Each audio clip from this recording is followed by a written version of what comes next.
How many times have you found yourself dependent on the usage of fossil fuels? Well, I probably can't tell you. After all, I don't live your life. But I can definitely tell you that the chances are not zero at all. From something as obvious to your gas for your car or even your food and energy probably had a hand in the making of fossil fuels. Hi, my name is Omar and I live in the city of Long Beach, which was originally known for our oil production. Another city like this is also Signal Hill, which is also located in Long Beach, which is versatilely really close to our LPCC Trades, Technology, and Community Service.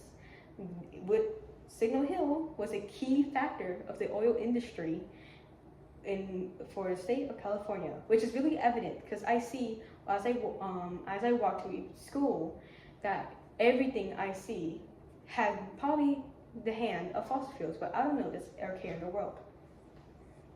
The fossil fuel industry is the powerhouse of our whole world economically, yet it's so damaging to an environment. So I'll be explaining why we're using fossil fuels in the first place and why we're being told to stop now. First, let's address why it's considered a problem. It's been heavily debated for a whole long time now that fossil fuels are really negatively affecting our environment. From irreversible damage to our lands to pollutions of many kinds and global warming, it's made quite the negative image for itself that even our youth have to hear about it in school. According to a book, Leaving Fossil Fuels Underground, Actors, Arguments, and Approaches to the Global South and Global North by authors P.J., Hudson Boone B., Rebel A., and Osborne M. I probably mispronounced those authors' names. I'm sorry if I did. Published recently in 2024, brings up even the issues of their social implications along with them. Over 20% of movements have coincided around energy conflict issues. Mining ores, building materials, roughly 550 cases. Biomass and land conflicts, 400 cases, and water management, 330 cases. Along with the fossil energy comprised of the four most popular focuses of these movements. Along supporting with this is an article, Energy Future, the Story of Fossil Fuels, Greenhouse Gas, and Climate Change by Sereno P.G., published in 2022. Aims to teach the readers to understand the fossil fuels and greenhouse gas and climate change, including the stress people put on not using such resources. States that since the 1980s, the series of distinguished scientists, educators, have made it a rising alarm of the U.S. Congress and the public that the uncontrolled release of fossil fuels combustion products into the atmosphere would have a detrimental effect on our land and climate. So, why do we use fossil fuels? Well, for number one, it's a conventional source. What is a conventional source, Omar? Well, a conventional source is something we have our whole ecosystem has used and economically grown off of. These sources have already been implanted in the system and already have the fully developed technology to back them up, unlike renewable resources. A key example, of this is from a book, Fossil Fuels: Why Global Human Forages Requires More Oil, Coal, and Natural Gas, and Not Less, by Epstein A. 2022, tells the reader the increasing needs of fossil fuels and not less.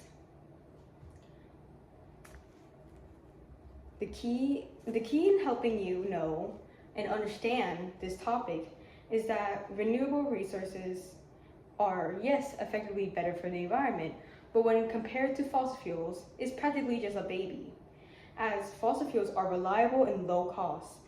On the top of my head, I could probably think the only things you could find that are not made of oil is probably something handmade or wooden. In support of this is In a book, Depletion of Fossil Fuels and Averagenic Climate Change, a review by Hook M and Tang X, made in 2013, incites the reader that the possible challenges of the future averagenic causes of the depletion of fossil fuels can state. Since the dawn of the Industrial Revolution, fossil fuels have been the driving force behind the industrialized world and its economic growth. Fossil fuel energy grown from insignificant levels such as 1,800 to an annual output of nearly 10,000 million tons of oil equivalents. Losing such a versatile resource like that is simply a loss we cannot take. If this is all true, then what is there left to do, really? Well, before any panic, do know that we could also build a world where it's economically and environmentally sustainable with fossil fuels in the picture. Such actions have been taken forward as a viable future, such as the 1990s Clean Air Act, and our legislative taking action to tax incentives to promote renewable energy resources. At the path and the pace we're going, our future looks bright with a sustainable future, with sustainable resources that could sustain our future generations. From a little expert of the sustainable fossil fuels, the unusual suspect in the quest for clean and enduring energy by Jacob M.K., made in 2005, says,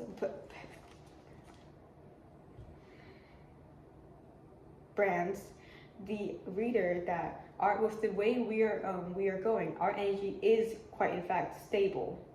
As it states in the text, we have the tech ability to use fossil fuels without emitting climate-threatening greenhouse gases or other pollutants.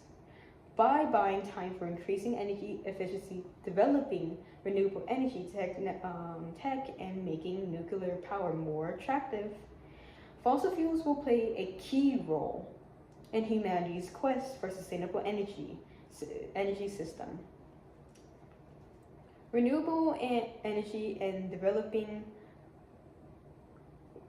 developing world is being built with our own eyes to this very day, step by step at a time. In conclusion, the message that I have just tried to convey to you is the issue that uprise with or without fossil fuels. I have provided you the reasons why fossil fuels are so heavily debated for being environmentally and economically important. I hope what you took from this brief explanation of the complex needs of fossil fuels that exist in our society can benefit you. Just taking a step at a time to a sustainable world where we're headed for a bigger and brighter inventions.